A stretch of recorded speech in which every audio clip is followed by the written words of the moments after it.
전투가 시작이 돼요. 분명히 1기에서는 다윗 왕을 낳으니라까지 나왔는데 2기에서 갑자기 다윗이라고 이름이 바뀌었죠. 근데 그러면서 그 다윗의 행위로 나오는 것이 밧세바를 통해 갖고 솔로몬을 낳은 이야기.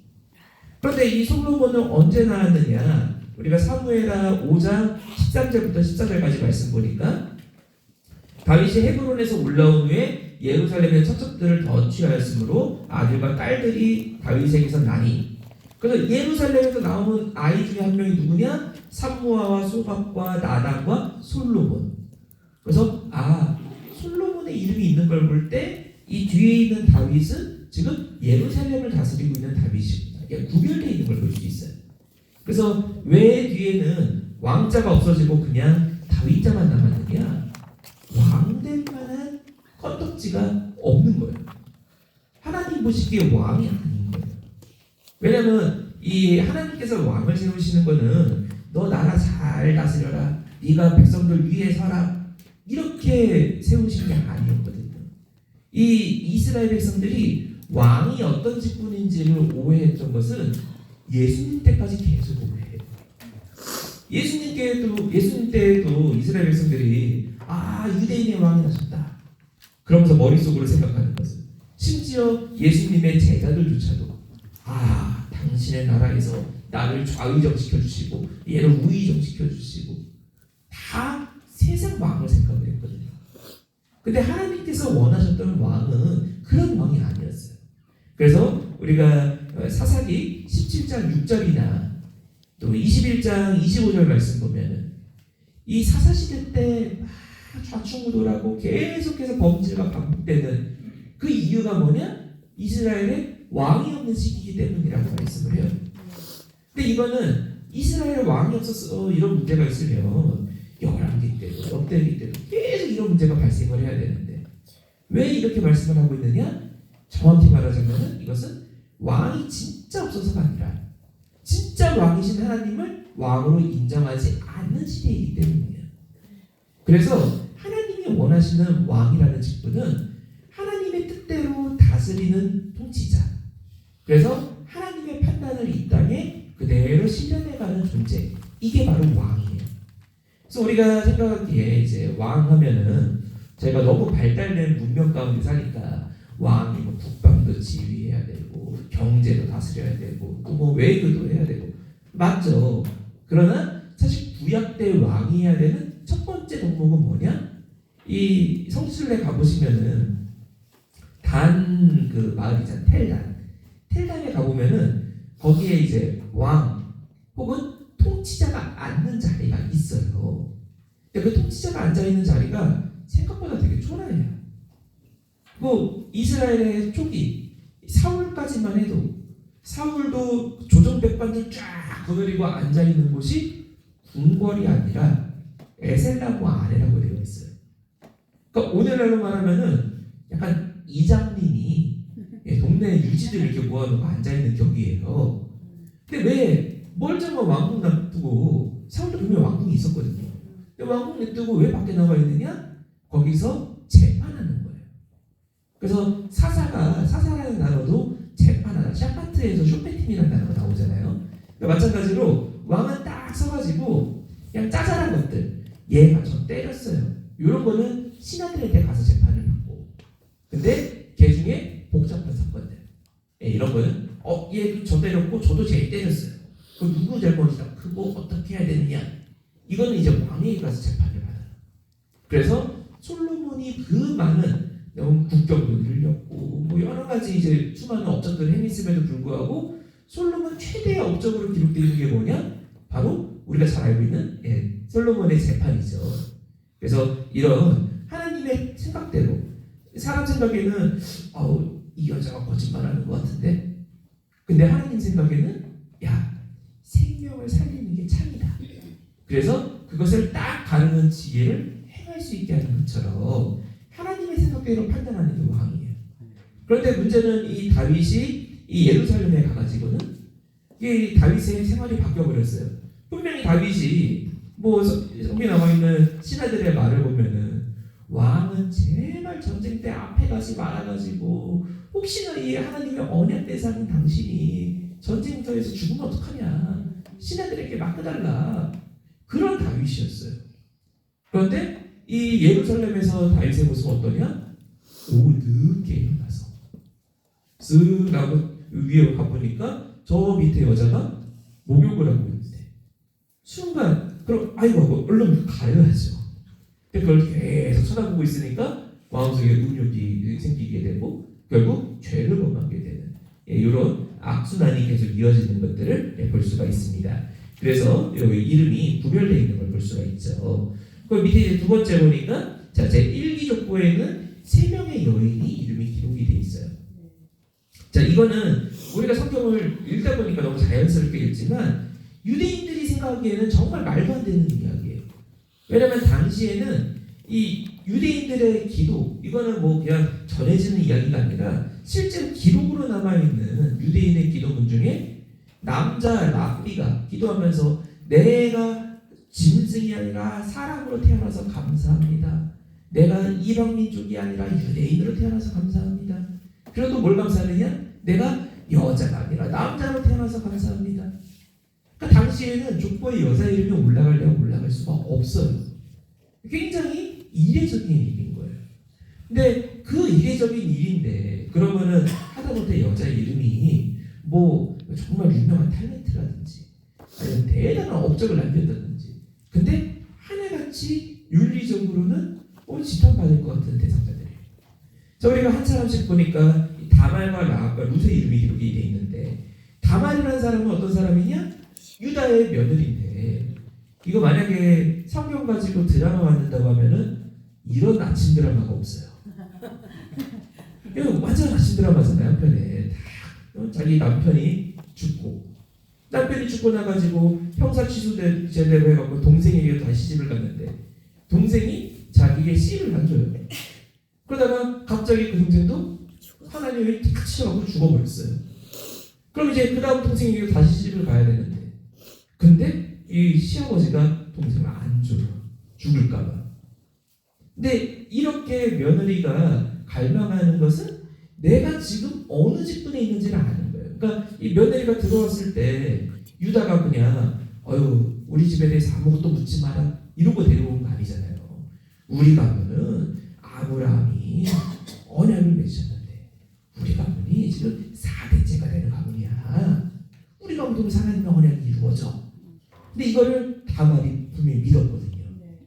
그리고 다말이 유다에게 주신 축복을 보니까 유다를 통해하고 이스라엘을 다스리는 호를 든 자가 나온다. 그러니까 자기가 낳는 아들을 통해 가지고 그 언약의 성취자가 올 거예요. 그러니까 그걸 너무 갈망하고 믿으니까 그걸 그 믿음으로 갖다가 시아버지를 유혹을 해갖고 시아버지를 통해하고 베레스를 낳습니다. 그러니까 이게 인간적인 생각으로 보면은 이런 막장 족보가 없어요. 그런데 이게 막장 족보가 아니라 예수님의 족보에 기록되어 있는 믿음의 일로 인정을 해줍니다. 만약에 여기에 예수님의 족보에 올라가는 일이 없었다? 그러면은 오늘날도 주석을 보면은 어떤 주석가는 다말은 지탄받아야 되는 사람이다. 어떤 사람은 다말은 그래도 믿음으로 했을 것이다. 막 갑론을박했을 텐데 예수님이 족보의 이름을 딱 박아버려서 바로 믿음의 힘이다라는 걸로 끝내버리셨어요. 그리고 더 놀라운 것은 그 아들이 누구냐? 베레스인데 이 베레스가 왜 중요하냐? 물론 뭐 베레스와 우사가 태어나면서 손에 이렇게 홍시를 매는 일이 있었죠. 이런 것도 물론 중요하지만 이 베레스가 너무너무 중요한 이유는 룻기 4장에 있는 족보의 시발점이 베레스부터 시작돼요. 왜냐하면 룻기 4장의 목적은 우리가 창세기와 모세오경을 읽으면서 아담이 여제로서 언약을 받았고 그 언약이 쭉 족보를 타고 계승돼갖고 노아 때 노아 언약이 되었고 그리고 노아 이후에도 10대가 지나서 아브라함이 등장했어요. 그리고 아브라함이 하나님께서 약속의 4대를 말씀하셨어요. 근데 4대의 대상자가 보니까 12명이에요. 12명이나 되는데 그 중에 누구냐? 이게 바로 유다라는 것까지가 오경을 통해서 우리가 알 수가 있어요. 물론 영적인 것은 요셉을 통해 진행이 되지만 육적인 건 유다를 통해 진행된다는 것을 오경을 통해서 알 수 있는데 그럼 유다 다음은 누구냐? 룻기에서 보면 베레스를 기억하거든요. 그러니까 이 베레스라는 사람의 탄생이 얼마나 중요한 순간이었는지 믿음의 여인의 이름을 기록함으로 인정을 하고 있고요. 밑에 보니까 라합.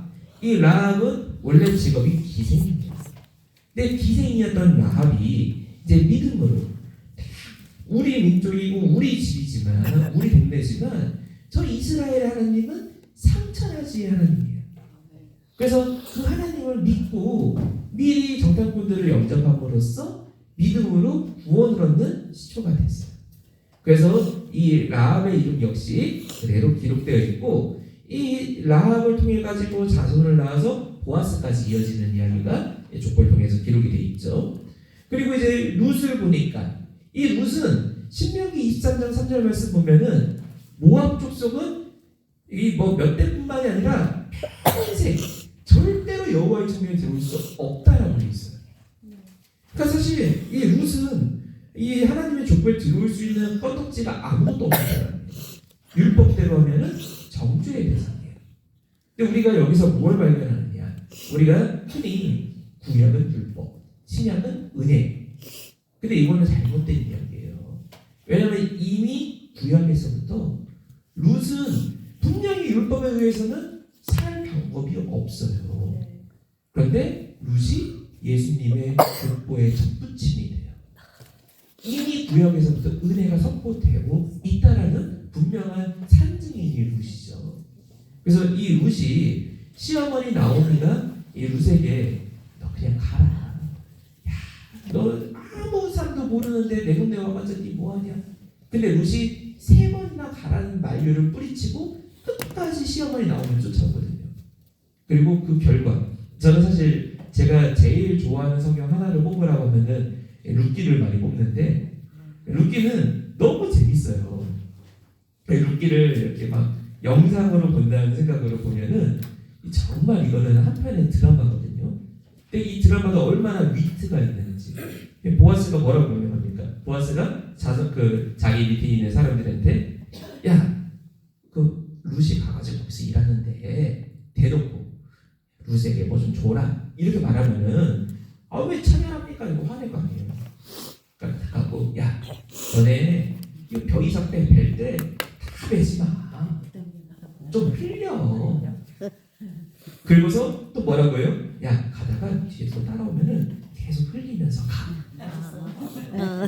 얼마나 그렇게 시켰는지. 그래서 이 룻이 포와가지고 집에 가서 나오미한테 가지고 오니까 나오미가 놀라갖고 너 어느 집에서 일했냐? 너 도대체 뭐하고 왔냐?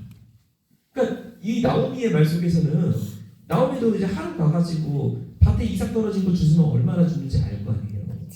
근데 말도 안 되는 양을 가지고 오니까 너 도대체 어디서 이러고 왔냐? 저 보아스 집에서 일했는데요. 세상에 그 보아스 우리 가오부를 사람이야 라고 하면서 둘이 기가 막히게 눈이 딱 맞느냐. 게다가 성경에 얼마나 미트가 있느냐. 이 보아스 분명히 성경에서는 나오미와 룻이 갈 바를 모르고 그냥 가는 대로 밭에 이삭 떨어진 밭에 갔어요. 근데 그 전에 보아스라는 사람이 있었다라고 이야기해놓고 우연히 거기서 만났다라고 하지만 누가 봐도 필연이에요. 그 마치 드라마에서 남자 주인공의 여자 주인공 막 지나가다가 어깨 딱 부딪혀갖고 막 와르르 떨어져갖고 남자 주인공이 그 주워주려고 하다 보면 손이 이렇게 딱 서로 만나잖아요. 그 눈 딱 보면서 서로 이렇게 사랑이 쫙 빠지는 것처럼 성경이 기가 막히게 그 상황을 묘사하고 있는 걸 볼 수가 있죠. 그래서 이런 역사를 통해서 부정한 모압 여인이었던 이 룻이 예수님의 족보 안에 들어와가지고 다윗의 바로 직계 할머니의 할머니죠. 이렇게 위로 올라가게 되는 은혜를 이렇게 받게 됩니다. 이처럼 부정한 여자들의 이름이 그대로 족보 안에 기록되어 있는 것은 예수님이 어디까지 낮아지셨느냐를 보여주는 거예요. 그러니까 사실 예수님이 이 땅에 태어나셨다라는 말만 해도 이미 예수님이 어마어마하게 낮아지신 거예요. 왜냐하면 시간과 공간에 아무런 제약이 없으시 영이신 하나님, 말씀이신 하나님이신데 이 땅에서 피곤하죠, 배고프죠, 춥죠, 조금 힘들죠. 이런 인간의 몸으로 이 땅에 오셨다는 것만 해도 그것도 엄청난 비하예요. 근데 그 비하도 기왕 오실 거, 아유 내가 창조주인데 그래도 왕 정도는 돼야지 하고 오시는 게 아니라 그 족보를 보니까 세상에 부정한 이름들이 다 기록되어 있는 족보를 그대로 취하심으로써, 그러면은 이전에는 예수님 오시기 전에 유대인 랍비들이 다만한테 욕할 수 있잖아요. 또 루시나 뭐 라합한테 뭐라고 막 비난할 수 있잖아요. 근데 예수님이 딱 오셔갖고 그 우리 조상님인데? 라고 한마디 하는 순간에 누가 정죄해요? 그래서 예수님이 족보의 결론이 되어주심으로써 이들이 완전히 구원을 얻게 되는 예수님의 자기 비하를 보여준다고 할 수가 있겠습니다. 예, 오늘날 우리가 구원을 얻은 것은 예수님이 우리 머리 위에서 머리끄댕이를 팍 잡아갖고 올려가지고 구원을 시켜주신 것이 아니라 우리보다 더 낮은 곳으로 오셨기 때문에, 우리가 감히 범접하고 상상도 할 수 없는 그분이 우리보다 낮게 오심으로써 우리가 구원을 얻었다는 사실을 믿으시기 바랍니다. 자, 우리 그럼 밑에 이제 세 번째로 넘어가서, 자, 이 마태복음 족보에서 유일하게 두 번 계수되는 인물인 다윗.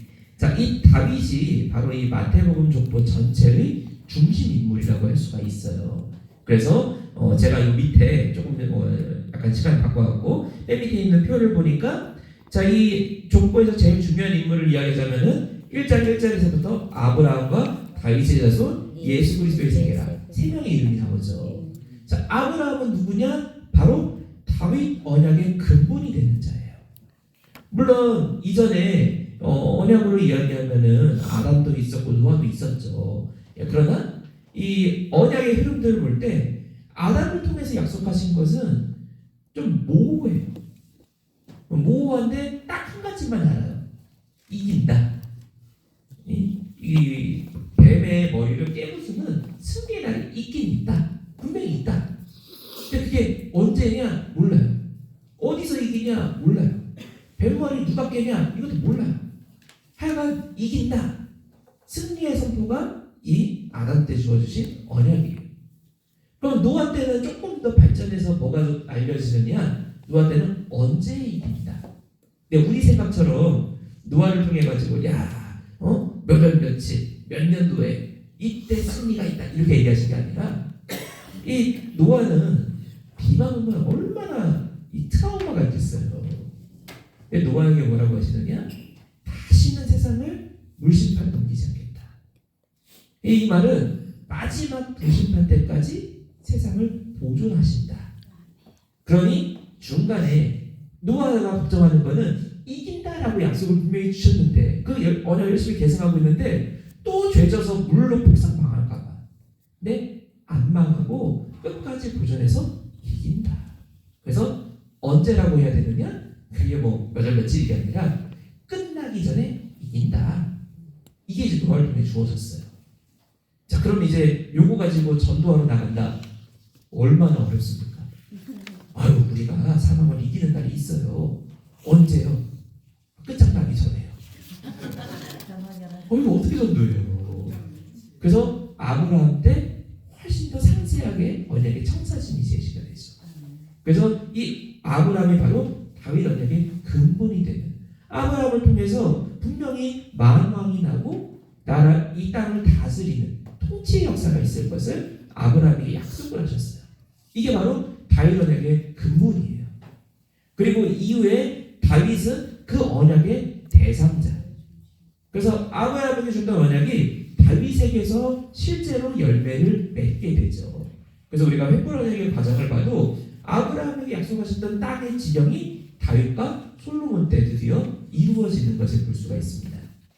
그리고 이 다윗 언약의 성취자, 하나님 다윗에게 뭐라고 하셨느냐? 야, 내가 너에게 네 뒤에 낳는 아들을 통해 가지고 너의 나라 위가 영원할 것이다. 네 나라 절대로 망하지 않을 것이다. 근데 역사적으로 보면 남유다는 망했거든. 그럼 하나님 말씀이 틀렸느냐? 하나님 말씀하시는 나라는 이 땅에서 사람이 자기들끼리 경계선 그어놓고 이거 우리나라야 라고 이야기하는 거랑은 다른 거예요.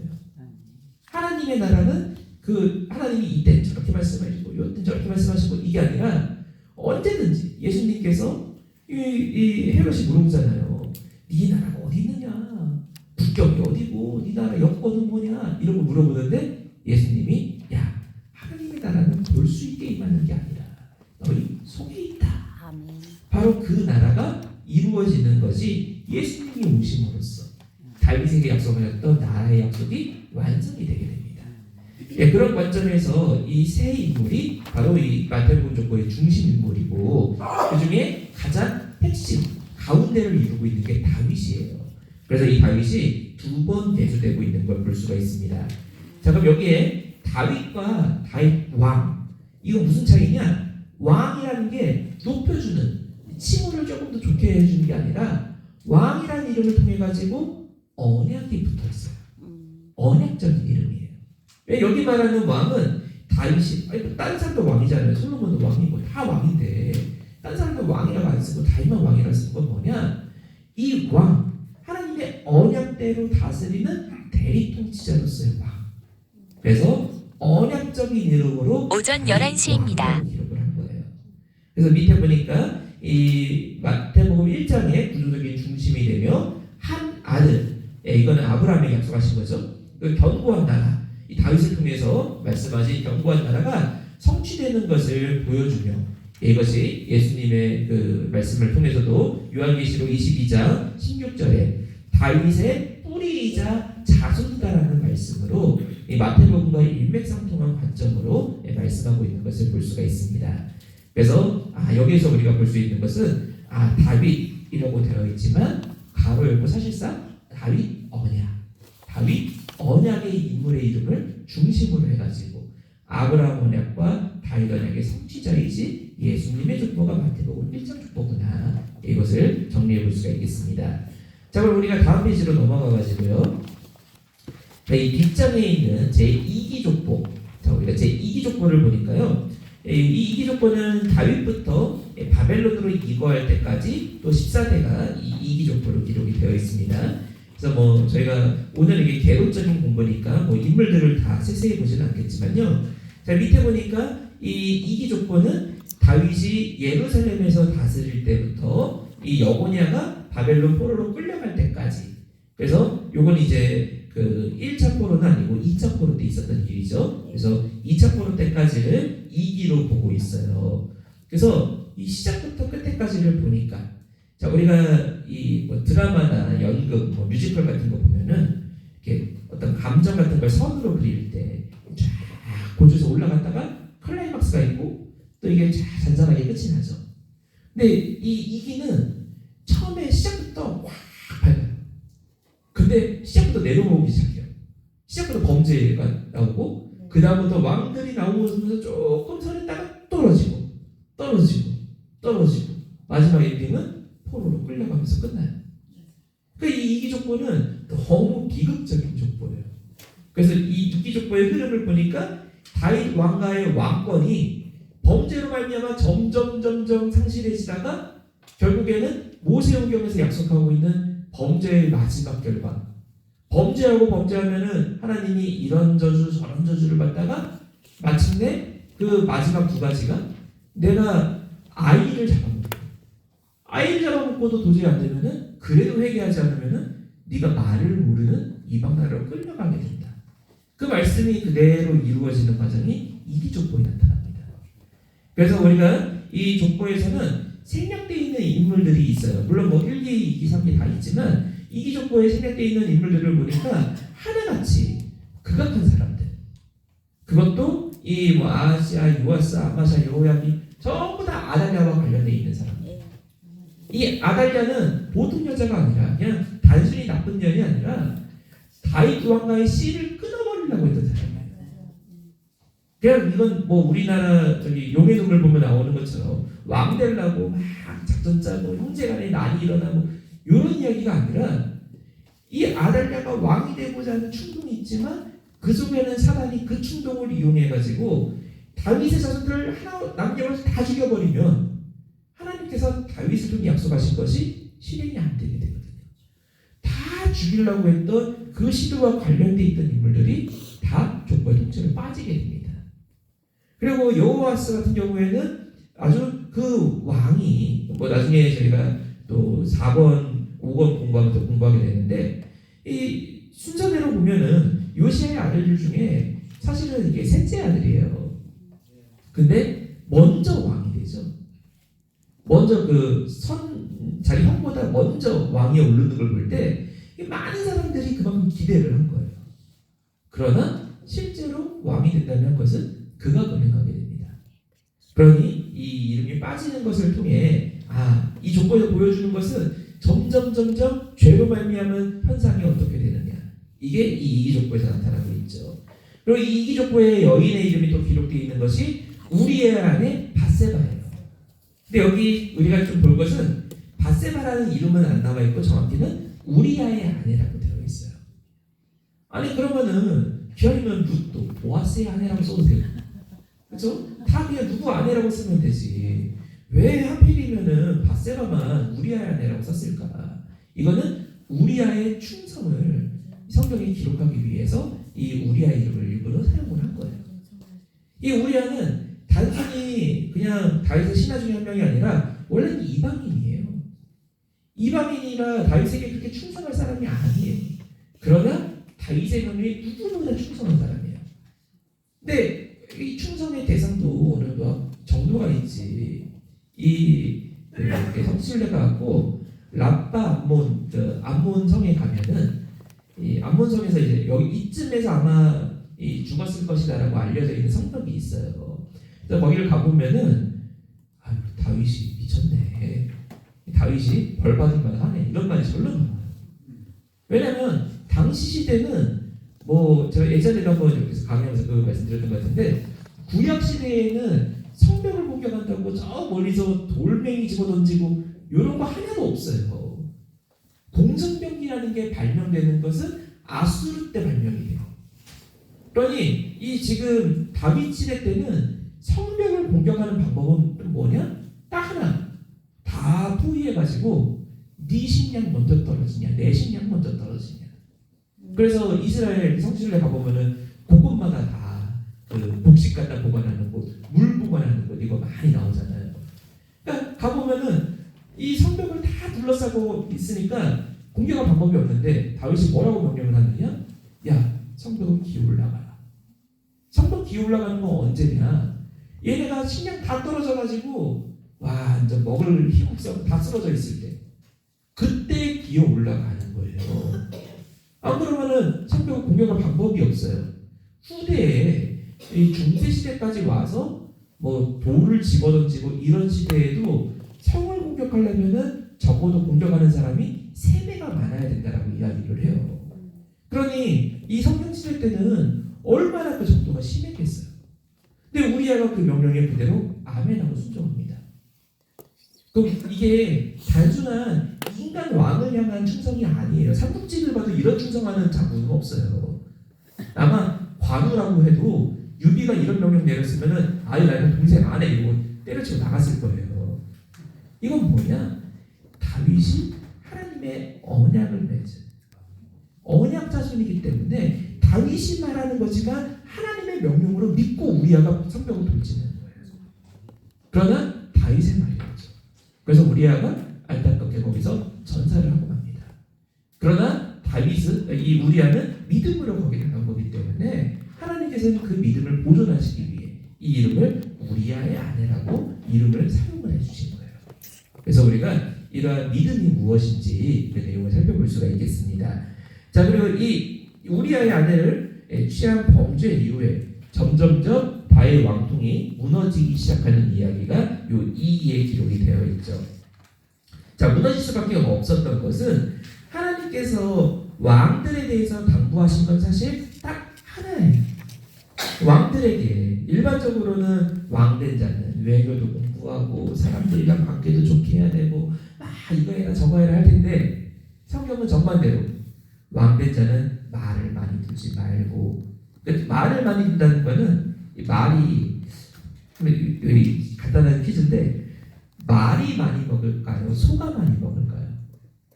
소가 많이 먹지 않나? 대부분 다 소라고 생각하시잖아요. 말이 훨씬 많이 먹어요. 그리고 말은 소보다 먹는 게 훨씬 까다로워요. 소는 그냥 아무거나 엽을 써갖고 주면 다 먹는데 말은 건조 아니면 먹질 않아요. 그래서 말과 소를 유지하는 비용 차이가 얼마나 나느냐? 20배, 30배 가까이 차이가 나요. 그렇게 많이 하네. 근데 소는 할 수 있는 게 얼마나 많아요. 일단 제사 드릴 수 있죠. 수레 끌 수 있죠. 농사 지을 수 있죠. 맛있죠. 가죽도 있죠. 다 돼요. 근데 말은 쓸 수 있는 게 전쟁 말고는 없어요. 심지어 이스라엘에서는 말고기도 못 먹어요. 이거 부정왕국이니까. 그러니까 말을 할 수 있는 게 전쟁밖에 없는데 말을 만든다는 건 뭐냐? 전쟁을 준비하는 거죠. 그러니까 이스라엘 왕년자는 말을 많이 두지 말라. 왜? 전쟁은 내가 할 거니까. 하나님이 하실 거니까 네가 할 거 아니야. 그리고 성벽을 쌓는 것은 왕들에게 칭찬의 대상이 돼요. 왜냐하면 하나님이 주신 이 횃불에게 약속하신 땅을 지키는 행위니까. 그러나 왕이 내 땅을 더 차지할 거라고 하는 것은 하나님이 하지 말라는 행위예요. 그리고 그 이외에 여러 가지 하지 말라. 뭐 여자를 많이 취하지 말고 이거 하지 말고 저거 하지 말고. 근데 하라는 건 딱 하나. 매일 성경은 필사하래요. 왜 필사하느냐? 필사하다 보면은 하나님이 이런 뜻을 이렇게 행하셨구나. 이걸 발견해가지고 왕이 구체적으로 이거 해라 저거 해라 하지 않아도 그 근본을 알게 된다는 거예요. 그러면은 이 하나님의 마음으로 판단하고 다스리게 돼가지고 하나님의 왕을 세우신 본 목적이 이루어진다는 거죠. 그런데 문제는 여기 있는 왕들 그 명단을 보니까 점점점 그 왕된 규례가 깨어져요. 그래서 말을 많이 두고 처와 첩을 많이 두고 솔로몬부터가 이미 다 그런 문제를 일으키죠. 점점 그런 범죄가 거듭이 되면서 하나님 말씀을 벗어나는 결과 이스라엘 나라가 무너지게 되는 걸 볼 수가 있습니다. 그리고 그 밑에 보니까 다윗의 간음죄는 결국 예루살렘 성전이 파괴되고 나라가 무너지고 온 백성이 바벨론의 포로로 끌려가게 되는 그런 기참한 결말을 초래하게 되었다는 거. 그래서 죄는 요만해 보이지만 그 이만한 죄가 굴러가면서 엄청난 죄로 커지는 것을 분명히 족보를 통해서 보여주고 있죠. 자, 그럼 이제 마지막 세 번째 3기를 보니까 이제 제3기 바벨론으로 이거할 때부터 이제 예수님까지 14대. 그래서 이제 스알디엘부터 예수님까지의 14대를 기록을 하고 있는데, 자 여기는 이제 반대로 최악의 상황으로 시작이 돼요. 스알디엘 이름 뜻이 내가 하나님께 간구했다거든요. 얼마나 그 포로 상황에서 힘들고 괴로웠는지 하나님께 간구했다 이런 이름으로 시작이 돼가지고 끝에 이 진짜 예수님 왕이 태어나심으로 이 이야기의 마무리가 돼요. 그러니까 이건 곡선으로 그리면은 아까는 쭉 내려갔다면 이번에는 쫙 올라가는 게 이 3기의 족보의 모습이라고 할 수가 있겠습니다. 그래서 연대기적으로 보면은 바벨론 포로로부터 2차 포로에서부터 시작해갖고 예수님 탄생하시기까지 최악의 상황에서 소망으로 바뀌는 역사를 기록을 하고 있고, 그리고 이 앞에 있는 인물들 대부분은 다 이 바벨론 포로와 귀환된 인물들이죠. 그래서 이 인물들을 통해서 끊임없이 성전도 재건되고 또 이방인들의 그 괴롭힘 가운데서 성벽을 쌓고 이런 이야기가 이 족보에 있는 이름들을 통해서 압축되어 있는 것을 볼 수가 있겠습니다. 근데 문제는 그 뒤에 있는 이름들은 사실 저희가 잘 몰라요. 뭐 아비야 이후의 이름들을 보면은 이 사람이 뭐했지? 아무리 찾아봐도 알 수가 없어요. 다만 이들이 어느 시기에 살았겠다라고 추정만 가능할 뿐이죠. 근데 그 시기들은 다 보면은 하나같이 이스라엘의 소망이 끊어지니까 뭔가 찾기 위해서 인간적인 노력들이 시작이 될 때예요. 그래서 이때 얼마나 간절히 메시아를 대망했는지. 그래서 이 마지막에 이 예수님이 오시기 전에 야곱과 요셉이 낳게 되고, 그리고 그 요셉의 아들로 예수님이 오시는 것을 기록을 하고 있습니다. 자, 밑에 이제 세 번째를 보면서 저희가 같이 좀 내용을 정리하면요. 자, 이 바벨론 포로집 가운데서도 하나님께서 남은 자를 남겨두셨어요. 우리 렘넌트라고 하는 이 남은 자들, 우리가 히브리어로 샤르라고 하는데, 이 남는 자에 대해서 하나님께서 말씀하시는 것은 다 포로로 끌려가는 중에 얘는 어쩌다 보니까 미달려갖고 안 갔어요. 그렇게 남은 자가 아니라 하나님이 미리 남은 자로 부르신 자들이 남았어요. 그리고 그 남은 자들 가운데 이 남은 자들이 사실 남은 게 인간적인 기준으로 볼 때는 바벨론에서 얘 기술 좀 있다 다 끌고 갔어요. 그래서 포로 명단을 보면은 대장장이, 대공 이렇게 아예 직업명도 나오거든요. 그러니까 능력 있는 사람들은 다 끌고 갔어요. 그리고 농사 짓는 사람도 다 끌고 왔어요. 근데 그럼에도 불구하고 이스라엘 땅에 남아있는 사람들은 누구예요? 농사도 못 짓고 기술도 없고 그러니까 아유 얘 데려가봤자 짐이야 다 버려놓고 갔어요. 근데 하나님은 그 남은 자들이 아래로는 뿌리를 내리고 위로는 열매를 맺어가지고 하나님께 잘한다라고 말씀을 하고 있어요. 그래서 이들이 예루살렘에 미리 나가가지고 이들이 그 귀환의 터를 준비를 하게 돼요. 그리고 믿음으로 이스라엘 백성들이 이 바벨론에 돌아오게 되고 돌아온 곳에서 성전을 짓고 성벽을 쌓아서 그 자리를 준비함으로써 예수님이 오시는 길이 준비가 되게 됩니다. 오늘도 하나님께서 은혜를 따라가지고 우리 한 사람 한 사람을 남은 자로 사실 세상적인 관점에서는 저희 청년회 회장님이 그러더라고요. 저희 청년회 회장이 그 이케아에서 일하고 있는데 이케아에서 이제 뭐 같은 팀이 한 뭐 6년 7년이 갔나 봐요. 근데 이제 저희가 매년 여름마다 저희 대성회를 항상 여주에서 하는데 그래서 휴가 하면은 뭐 누구씨 이번에 휴가 어디로 갔다 왔어? 저 여주로 갔다 왔어요. 여주에 뭐가 있어? 뭐 있어요? 이렇게 다 이제 얘기를 했대요. 그 다음에 올해는 어디로 갔다 왔어? 여주로 갔다 왔어요. 7년째 여주를 얘기하니까 도대체 여주에 뭐가 있는지 약간 보물섬 같은 곳으로 사람들이 생각을 한다고. 뭐 보물섬 맞죠? 말씀에 보물이 있으니까. 그러니까 이 남은 자 세상적인 관점에서 보기에는 휴가 가지고 남들은 막 어디 뭐 또 놀러 가고 해외 비행기 타고 나갔다 오고 막 하는데 그리스도인들은 그게 없어요. 그러나 하나님께서 그 자리에 오히려 복을 주시고 구별의 은혜를 주셔가지고 우리가 하나님께 잘하는 열매를 맺는 은혜가 있을 줄로 믿습니다. 그래서 이 남은 자가 많지 않았어요. 게다가 이스라엘 역사 이제 후반으로 더 가게 되면은 더더욱 없어져요. 이 중간기로 넘어가면서 이스라엘에 나름대로 메시아를 준비한다는 네 가지 세력이 등장하거든요. 이게 먼저 바리새인과 사두개인들이 있죠. 이 바리새인들 뭐 기원이나 등등 자세하게 하면 좀 많이 기니까 바리새인의 핵심은 뭐냐? 이 사람들 뭐 사두개인을 먼저 설명하는 게 좋겠네요. 사두개인은 뭐냐? 사두개인은 모세오경 때부터 성전을 하나님이 예비하셨고 성전을 통해서 하나님이 역사하신다. 성전 지켜야 된다. 그러니 성전 지키기 위해서는 로마랑도 힘잡을 수 있고 우리가 무슨 짓에도 성전은 지켜야 된다. 그렇게 생각을 하다 보니까 성전을 지키는 것과 관계가 없어 보이는 책들 다 빼버려가지고 사두개인의 결론은 모세 오경만 성경이다가 돼버렸어요. 그러니까 이 사두개인들은 성전을 지킨다는 위명은 있었지만 결국 성경을 제한하는 자들이 돼버렸어요.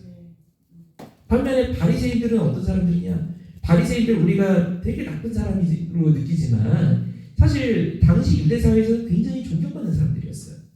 왜냐하면 사두개인들이 성전 지킨다고 말은 하지만 사실 성전보다도 성전을 통해서 얻는 수익을 좋아했거든요. 근데 바리새인들은 그런 수익을 다 포기하고 민중에게로 갔어요. 그래서 시장에 가고 사람들 만나면서 율법 가르치고 하니까 이 바리새인들 대단하다. 근데 대단한데 문제는 뭐냐? 그러니까 대단하고 존경받고 막 기도도 멋있게 하니까 끝나고 나서 다른 유대인이 가고 선생님 성경에 이 말씀이 저는 해석이 안 되는 거 이거 무슨 말씀이에요? 바리새인 자기도 몰라요. 그러면 모른다라고 말해야 되는데 그 방금 전까지 거룩하게 하나님이 우리에게 모든 것을 아는 지혜를 주셔서 감사합니다 이렇게 기도해놓고 어떻게 모른다고 해요?